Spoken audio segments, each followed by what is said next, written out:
Ang nakakatuyot na problema sa supply ng tubig ng Manila Water, kalbaryo ang dulot sa 1.2 million na customer.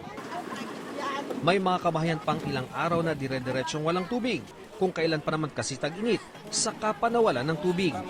Dahil dyan, pinatawa na ang Manila Water na mahigit 1.134 bilyong pisong multa.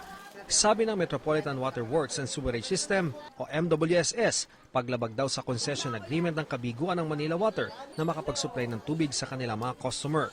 Sa mahigit 1.1 billion peso na multa, 534 milyong piso ang kabuang multa na parusang alinsunod sa Section 10.4 ng concession agreement.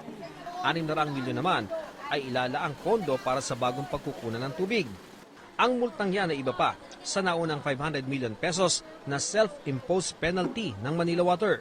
Matatanda ang sinabi ng Manila Water na nagkaroon sila ng problema sa pagkuha ng kanilang supply ng tubig mula sa Angat. Kaya ang reserbang tubig nila sa Lamesa Dam ang kanilang ginamit para mapunan ang pangailangan ng kanilang mga customer.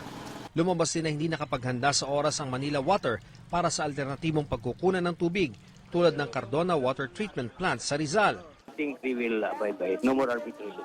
Maraming naman ay medyo masakit na to impose, but I think this is just to ensure that in the future this will not happen anymore. Sa isang statement, tiniyak naman ng Manila Water na handa silang sumunod sa ipinataw na parusa. Hindi man daw sila ang ugat ng kakulangan ng tubig mula sa Angat, pinapanagot daw nila ang kanilang sarili sa kanilang kabiguan na makapagbigay ng tuloy-tuloy na serbisyo ng tubig sa kanilang mga customer.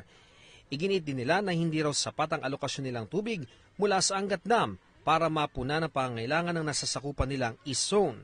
Mula sa 3 milyon noong 1997, lumobo na raw sa 7 milyon ang populasyon ng East Zone. Pero hindi tumaas ang kanilang alokasyon ng tubig na 1,600 million liters per day mula sa Angat Dam.